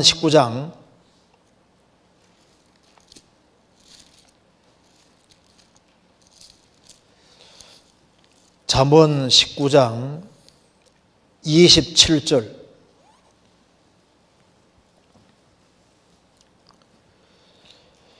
내 아들아, 지식의 말씀에서 떠나게 하는 교훈을 듣지 말지니라. 지식의 말씀에서 떠나게 하는 잘못된 교훈을 듣지 말아라. 디모데전서 6장 20절 21절에서는 거짓 일컫는 지식에 망령되고 허한 말과 변론을 피하라. 이것을 좇는 사람들이서 믿음에서 벗어났느니라. 우리는 일단 기록된 말씀밖에 넘어가지 말아야 됩니다. 자, 그런데 사람들은 누구든지 자기 기준 삼아서 자기 옳다고 하는데 인간 자신을 기준 삼아서는요 정답을 사실 내릴 수가 없어요. 저도 구원받기 전에 사람들이 왜 종교를 왜 믿는지 자체가 이해가 안 되더라고요. 저는 서양하면 서자 듣기도 싫어했거든요. 내가 동양 사람인데 내가 왜 서학을 배우고 서양 말만 들어도 저도 편견에 있었습니다. 아니 고리타분하게 나는 오로지 동양 사람이라 동양 이렇게만 생각했거든요. 근데 구원받고 나니까 눈이 트여서 그게 아니더라니까요. 그래서 먼저는 일단 인간의 잣대 자체가 연약하잖아요. 그래서 자기가 기준 삼아서 종교를 파헤친다고 해서 정답 얻을 수 있는 것이 아니기 때문에 진정으로 거듭나기 전까지는 뭐가 뭔지를 알 수가 없는 거예요. 그래서 먼저는 거듭나는 것이 선행인 겁니다. 성경 고린도전서 1장 찾겠습니다.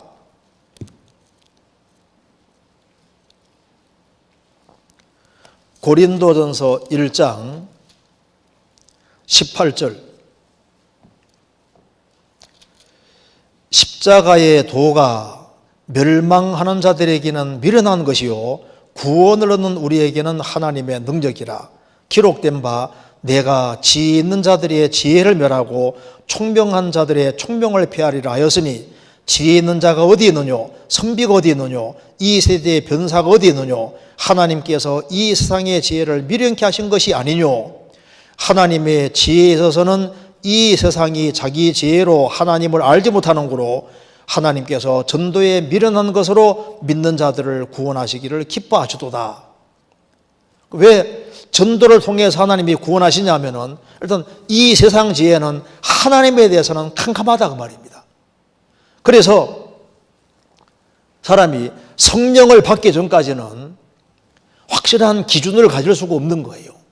그 뒤에 2장 11절 사람의 사정을 사람의 속에 있는 영 외에는 누가 알리요 이와 같이 하나님의 사정도 하나님의 영 외에는 아무도 알지 못하느니라. 우리가 세상의 영을 받지 아니하고 오직 하나님께로운 영을 받았으니 이는 우리로 하여금 하나님께서 우리에게 은혜를 주신 것들을 알게 하려 하심이라. 우리가 이것을 말하거니와 사람의 지혜히 가르친 말로 아니하고 오직 성령의 가르친 것으로 하니 신령한 일은 신령한 것으로 분별하느니라. 육에 속한 사람은 하나님의 성령의 일을 받지 아니하나니 저희에게는 미련하게 보이며 또 깨닫지도 못하나니 이런 일은 영적으로 하여 분별함이니라. 성령으로 거듭나기 전까지는 도대체 뭐가 옳은지 그런지를 알 수가 없는 겁니다. 그래서 이제 모든 종교 다 알아보고 확인해 봐야 되지 않느냐 그렇게 거론할 때 핵심을 어디 잡아야 되냐 하면은 예수님의 죽으심과 부활하심을 핵심으로 잡아야 됩니다. 세상의 모든 종교 교주들은 다 죽었는데 예수님이 기록된 대로 죽고 부활한 것은 모든 사람이 믿을 만한 증거라고 하셨기 때문에 예수님이 죽고 부활한 게 정말 사실이냐? 그러면 예수님이 죽고 부활한 게 사실이면은 가장 믿을 수 있는 것은 부활하신 그분이 하신 말씀을 제일 믿을 수 있는 겁니다. 그 예수님이 구약 성경을 다 믿으셨잖아요. 예수님은 창세기 1장 2장을 다 믿고 계셨고 노아 홍수를 믿고 계셨고 다니엘서도 그대로 믿고 계셨습니다. 구약 성경에 있는 걸 다 믿고 계셨고 그래서 예수님 말씀이 최종 권위가 되는 거예요. 예수님은 죽으시고 부활하셨기 때문입니다. 그래서 예수님이 구약을 인정하시면 구약을 우리가 받아들여야 되는 겁니다. 왜? 예수님이 기준이니까. 그리고 이것저것 비교해봐라. 근데 비교 종교학 같은 거 하다가 망한 사람도 많거든요. 뭔가 자기가 잘 모르는 상태에서 탐구하다 보면은 이상하게 되기 쉬우니까 먼저는 확실한 것부터 먼저 확실하게 해놓고 그렇게 해야지 맞는 겁니다. 신명기 12장입니다. 신명기 12장.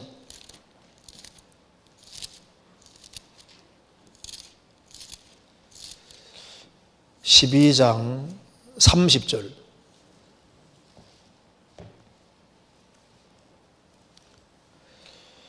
너는 스스로 삼가서 내 앞에서 멸망당한 그들의 자취를 밟아 올무에 들지 말라. 또 그들의 신을 탐구하여 이르기를 이 민족들은 그 신들을 어떻게 위하였는고 나도 그와 같이 하겠다 하지 말라.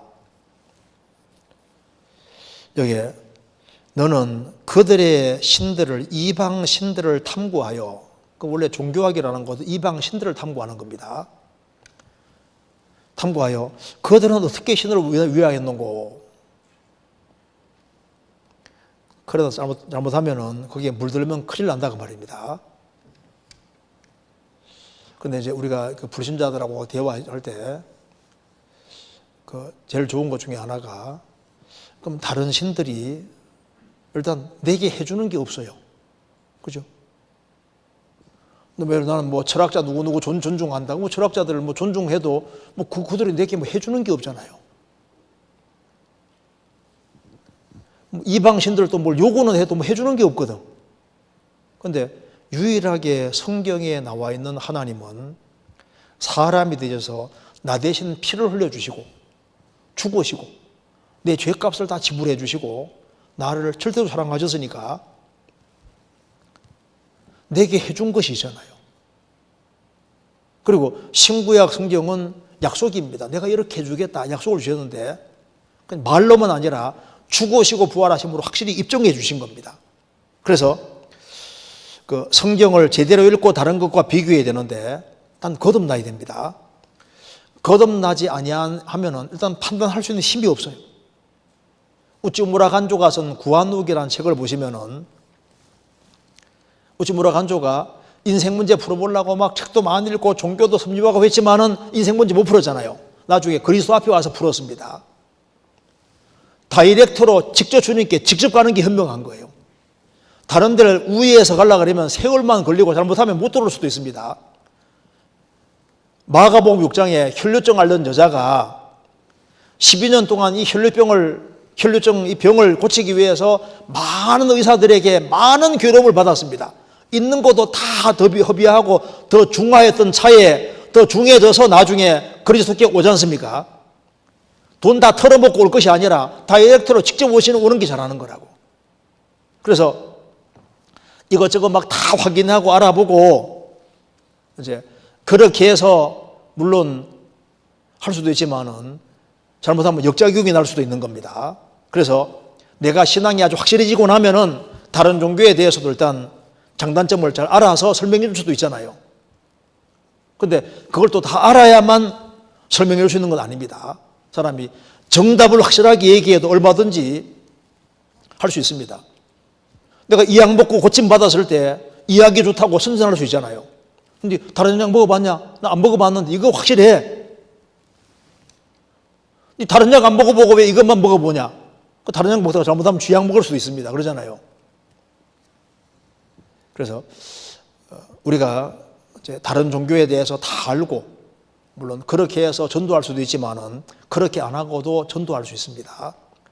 한 사람이 구원받고 그리스도를 따르고 희생적으로 살고 은행에 모범을 보이고 하면은 그것이 편지 역할을 해서 주변 사람들이 오히려 반박할 수 없는 그런 게 될 수 있습니다. 삶의 변화가 확실한 증거가 될 수 있거든요.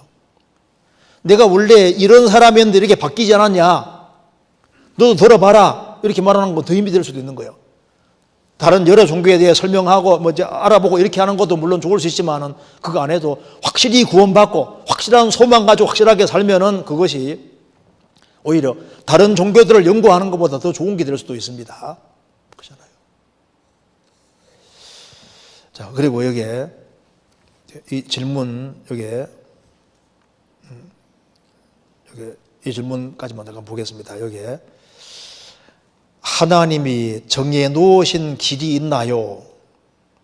그게 아니라면 인도하심은 어떤 의미의 인도하심인가요? 또한 예비하신 것이 있고 거기로 가기를 원하는 길이 있다면 왜 이 길로 가는 게 100% 하나님 뜻이라는 확신은 주시지 않는 것일까요? 나중에 돌아봤을 때야 이걸 가르쳐 주시려고 이곳으로 인도하셨나 보다 하긴 하지만 이것도 추측일 뿐이라는 생각이 듭니다. 아니면 제가 어떻게 하는지 보기 위해서인가 하기도 합니다. 제게 필요한 설명을 부탁드립니다.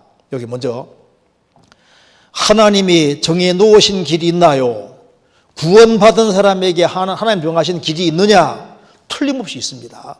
시편 37편 보시겠습니다.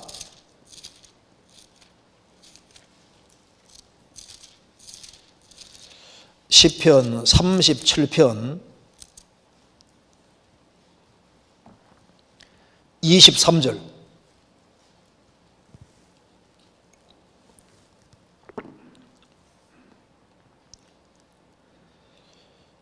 여호와께서 사람의 걸음을 정하시고 그 길을 기뻐하시나니 저는 넘어지나 아주 엎드러지지 아니함은 여호와께서 손으로 붙드심이로다.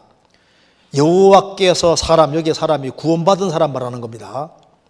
구원받은 사람의 걸음을 정하시고 그 길을 기뻐하시려니 하시나니 정하신 길이 있어요. 그리고 저는 그 길을 걸어가는 가운데 혹 넘어지기도 한다고 말입니다. 넘어지나 아주 엎드러지지 아니함은 여호와께서 손으로 붙드심이로다. 구원받은 사람은 구원받은 그날부터 주님 앞에 갈 때까지 길을 딱 코스를 정해놨습니다. 그리고 그 길을 가게 하시는 거예요. 그리고 하나님은 그 길을 걸어가는 걸 기뻐하십니다. 32편 시편 32편 8절입니다. 8절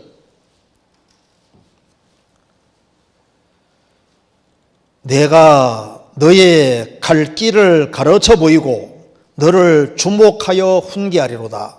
너희는 무지한 말이나 노새같이 되지 말지어다. 그것들은 자갈고 올레로 단속하지 아니하면 너희에게 가까이 오지 아니하리로다. 내가 너의 갈 길을 가르쳐 보이고 그 다음에 가는지 안 가는지 주목하시고 엉뚱한 길로 가면 그게 아니라고 훈계하셔서 그 길을 가게 만드신다 그 말입니다. 그러니 너희는 무지한 말이나 노새같이 되지 마라. 무지한 말이라는 건 뭘 말하는 겁니까? 말은 빠르잖아요.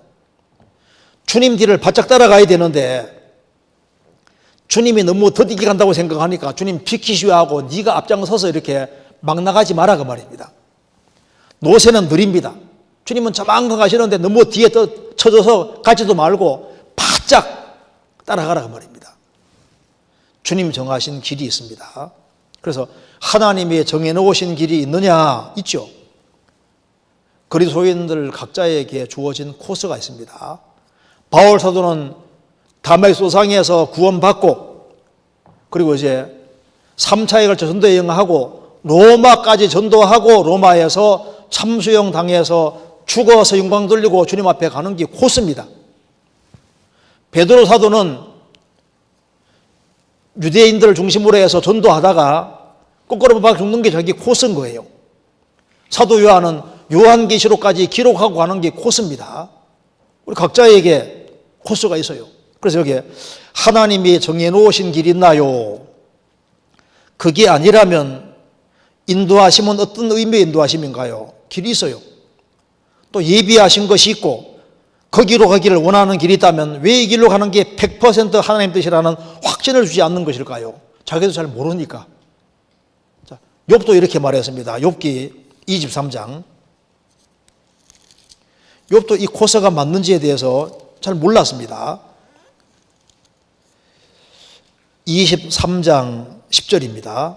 욥기 23장 10절. 나의 가는 길을 나도 아나니, 이렇게 안 되잖아요. 나의 가는 길을 오직 그가 아시나니 그가 나를 단련하신 후에는 내가 정금같이 나오리라.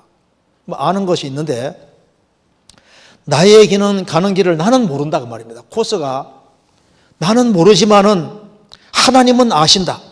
하나 확실한 것은 그가 나를 단련하신 후에는 내가 정금같이 나올 것이다.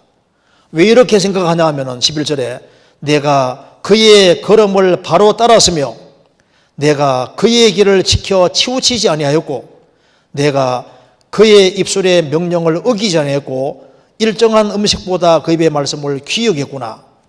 그는 뜻을 정하시나니 누가 능히 돌이킬까? 그 마음에 하고자 하시는 것이면 그것을 행하시나니 그런즉 내게 작정하신 것을 이루실 것이라. 이런 일이 그에게 많이 있느니라. 하나님은 욥에게 작정하신 것이 있었고 그래서 그 코스를 가고 있는 중인데 왜 이런 혼란스러운 상황이 벌어지는지 모른다 그 말입니다. 10명의 자녀가 죽고 재산도 안 날아가고 병들고 이런 일이 있는데 왜 이런 일이 벌어진지는 모르고 코스는 모르지만은 나의 가는 길을 나는 모르지만 주님은 아신다 그 말입니다. 하나 확실한 것은 내 범죄로 인함이 아니라 이건 단련으로 주어진 거다. 그까지 이해하고 나중에는 정금같이 나올 것을 믿고 있습니다. 그리고 내게 작정하신 것을 이루실 것이다. 그래서 여기 질문한 대로 예비하신 것이 있고 거기로 가기를 원하는 길이 있다면 왜 이 길로 가는 게 100% 하나님 뜻이다는 확신 주지 않는 것일까요? 그렇죠. 미래는 감춰져 있기 때문입니다. 그래서 시간 지나가면은 점점 알게 되도록 정해 놓으셨습니다. 잠언 4장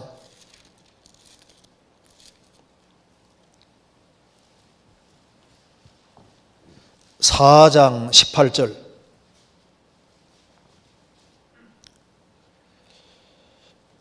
의인의 길은 돋는 햇볕 같아서 한꺼번에 확 빛나는 게 아니라 점점 빛나서 원만한 광명에 이르거니와 악인의 길은 어둠 같아서 그가 거쳐 넘어져도 그것이 무엇인지 깨닫지 못하느니라. 의인의 길은 돋는 햇볕 같아서 처음엔 어두워 보이는 거예요. 돋는 햇볕 같아서 점점 빛나서 아 그렇겠구나. 내가 제대로 가고 있구나. 그 점점 밝아져서 아 그랬구나. 나중에 가장 확실하게 알게 되는 겁니다. 한 번이면 오죽 좋아요. 아 이럴까 저럴까? 왜 이런 코스가 있을까? 왜 이럴까? 잘 모를 수 있습니다. 그런데 시간 지나가면서 아 이랬을 수 있겠네. 그럴 수도 있겠네. 나중에 시간 지나가면 점점 밝혀져서 아 그렇구나. 욥 같은 경우도 요셉 같은 경우 봐봐요. 하나님 잘 섬기려고 하는데 10명 형들이 미움받아서 갑자기 애굽에 팔려가니까 이해가 안 되잖아요. 왜 내 코스가 이럴까? 나중에 총리가 딱 될 때 환하게 밝아진 겁니다. 아 그랬었구나. 그렇게 알게 되지 않습니까? 그래서 여기 점점이란 말이 중요해요. 점점 빛나서 원만한 광명에 이른다. 돋는 햇볕 같다가 말입니다. 그래서 나중에 돌아봤을 때야 이걸 가르치시려고 이곳을 인도하셨나 보다 하긴 하지만 이것도 추측일 뿐이라는 생각이 듭니다. 아니면 제가 어떻게 하는지 보기 위해서인가 하기도 합니다. 그런데 여기서 이제 이것도 추측일 뿐이다. 이분은 참 의심도 많은 것 같아요. 자, 근데 이게 봐요. 근데 이게 추측뿐이라는 생각이 듭니다. 이 말도 상당히 일리가 있는데 왜 그러냐면은 하나님이 원래 인간에게 그 사람이 순종의 길을 걸어가면 훨씬 더 큰 축복을 줄 수도 있었던 거예요. 그런데 불순종해서 좋은 길은 좋은 길일지라도 더 좋은 길이 있을 수도 있었는데 더 낮은 길로 인도될 수도 있는 겁니다. 그렇잖아요? 자녀가 처음 태어났을 때, 야, 얘가 말만 잘 들으면 하버드 대학 보내야 되겠다. 조금 시간 지나가니까 영 아닌 것 같아. 그러니까, 야, 서울대학 갔으면 좋겠다. 나중에 시간 지나가니까 영 안 되겠네. 아이고, 지방대학으로 갔으면 좋겠다. 나중에는, 아이고, 그냥 집안에만 사고 안 치고 집안에 있으면 좋겠다. 줄어들 수 있잖아요. 하나님은 인간의 자유의지를 존중하십니다.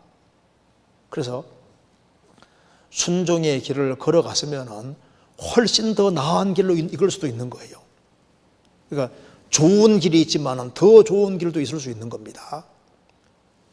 인도는 이끌어는 가시지만은 더 좋은 길로도 이끌을 수도 있었던 거예요. 이게 참 중요한 문제입니다. 성경 한번 찾아보시겠습니다. 예레미야 10장. 이거 잠깐 정리하는 게 필요하겠습니다. 예레미야 10장 23절.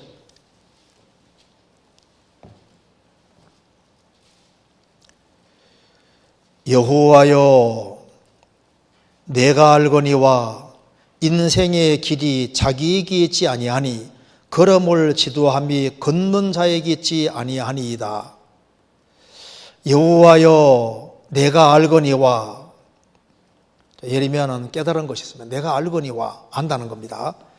인생의 길이 자기에게 있지 아니하니 걸음을 지도함이 걷는 자에게 있지 아니하나이다. 하나님과 인간은 불가분의 관련이 있습니다. 하나님과 인간은 이게 떼낼 수가 없는 관계 속에 있는 거예요. 그래서 사람의 걸음이, 인생의 길이 자기에게 있지 않는다. 그래서 하나님의 인도받는 핵심 키가 뭐냐면 회개와 신앙입니다.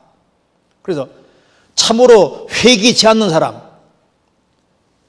확실한 신앙을 안 가진 사람과 회개하고 신앙을 가진 사람하고 코스가 달라지게 되는 거예요. 그래서 인생의 길은 자기에게 있지 않다. 우리는 지구상에 태어나고 싶고 태어난 게 아닙니다.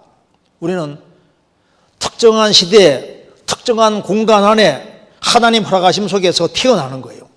우리의 재능이라든가 달란트라든가 모든 것 자체도 다 하나님 부여해 주신 것이고, 우리는 시간과 공간, 물질 안에 갇혀 지금 살고 있는 겁니다. 우리는 제한된 정보 속에 살고 있는 겁니다. 우리가 우리 미래를 잘 모르는 상태로 걷고 있는 겁니다. 그래서 인생의 걸음이 자기에게 있느냐?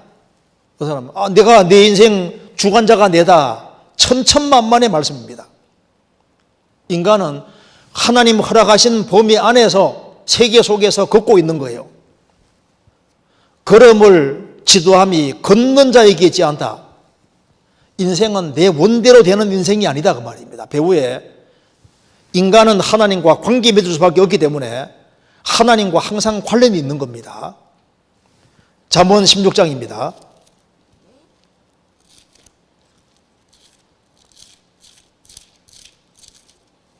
잠언 16장 9절.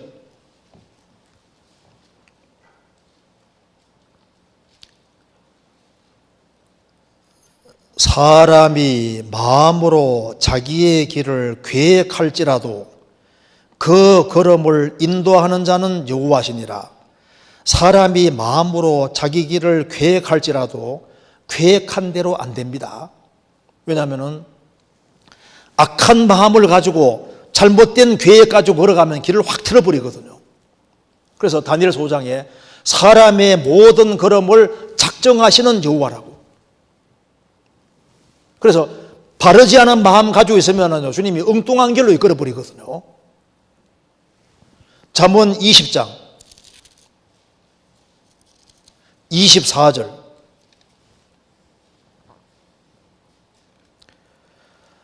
사람의 걸음은 여호와께로서 말미암나니 사람이 어찌 자기 길을 알 수 있으랴.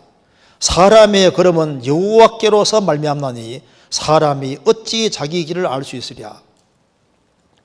성도들도 주님이 영광스럽게 되기를 원하시기 때문에 그 사람이 바르게 행동하면은 그 사람이 원치 않는 길로 이끌어가는데 나중에 보면 가장 영광스러운 길인 겁니다. 왜? 걸음 지도하시는 분이 하나님이시니까. 그래서 잠언 3장에 너는 범사에 그를 인정하라. 그리하면 내 길을 지도하시리라. 범사의 하나님을 인정하고 살아가는 사람은 주님이 그 길을 지도하신다 그 말입니다. 정직한 주께서 의인의 첩경을 평탄케 하시고 간섭을 하시는 거예요. 그리고 굽은 길로 행하는 사람은 길이 아주 험악하게 되도록 정하시는 겁니다. 잠언 13장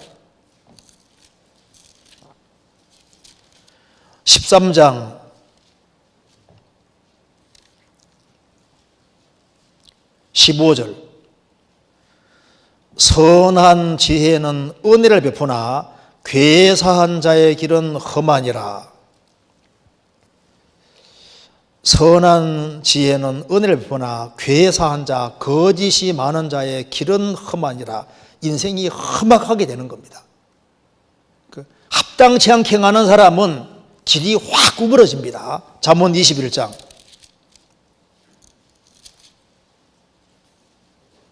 8절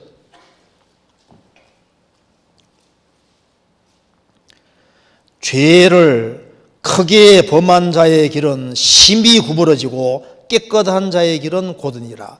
죄를 크게 범한 자의 길은 심히 구부러진다. 그러니까 인생의 걸음은 하나님과 불가분 관계 속에 있는 겁니다.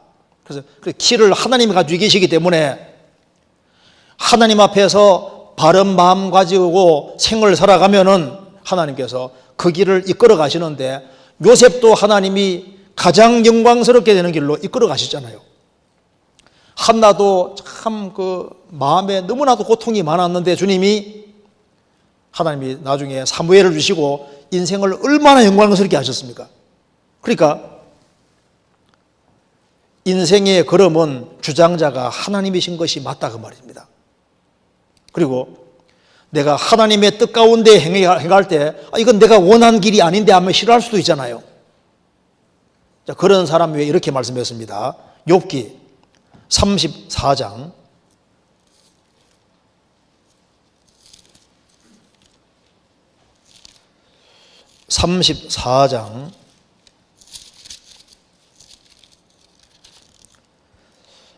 33절 하나님이 내 뜻대로 갚으셔야 하겠다고 내가 그것을 싫어하느냐? 그러면 내가 스스로 택할 것이요 내가 할 것이 아니니 너는 아는 대로 말하라. 욥은 자기 생각한 것과 전혀 다른 코스로 인도가 되니까 마음이 너무 싫어하는 마음이 있었습니다. 내가 하나님 잘 섬기고 있는데 왜 이렇게 큰 고통 당해야 되냐고. 엘리후가 말합니다. 하나님이 너의 뜻대로 안 했다고 해서 너가 싫어하느냐? 그럼 너가 너의 인생길을 택해봐. 한번 아는 게 있으면 얘기해봐. 너가 이런 일이 안 벌어지는 것이 너 인생의 최선이었겠느냐? 이런 일이 벌어진 게 최선이었겠느냐? 욥에게 이런 엄청난 일이 벌어진 것이 인생의 최선입니다. 그래서 욥기가 기록되고 욥 때문에 얼마나 많은 사람이 좋은 영향을 받고 있잖아요. 너가 원하는 대로 안 했다고 싫어하느냐? 하나님이 욥을 가장 좋은 코스로 만드신 거예요. 구레네 사람 시몬이 예수님 십자가 지고 가시는데 계속 여러 번 넘어지니까 로마 군병이 너 일로 와 해가지고 십자가를 대신 짊어지웠습니다. 억지로 십자가 지고 골고다산까지 갔는데 그 일 때문에 그 집안이 구원받은 것이 나오잖아요. 인생의 길에 갑자기 십자가 지오는 일이 있고 찾는 사람이니까 주님이 그런 길을 또 엮어버리는 거예요. 에티오피아에서 예루살렘까지 마차 타고 여행하는데 진리를 구하고 찾는 사람이니까 주님이 빌립보에서 딱 만나게 해주시잖아요. 루시 진리를 구하고 찾는 마음이 있으니까 나오미와 만나게 해주시고 나중에 보아스 신랑이 되게 신부가 되게 해주시고 다윗 족보에 들어오게 하잖아요. 인생의 길이 자기에게 있는 게 아닙니다. 아합은 하나님 등지는 길을 택하니까 그는 완전 무장하고 전쟁터에 들어갔는데 솔기사에 화살이 맞아 결국 피 흘리고 죽잖아요. 인생은 자기 원대로 되는 게 아닙니다. 압살롬이 다윗을 배반해서 반역을 일으켰습니다.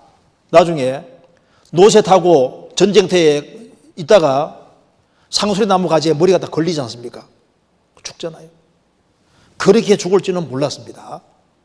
여기 질문하기를 나중에 알아봤을 때는 이걸 가르쳐 주시려고 이곳을 인도하였나 보다. 하지만 이것도 추측일 뿐이라고 생각이 듭니다.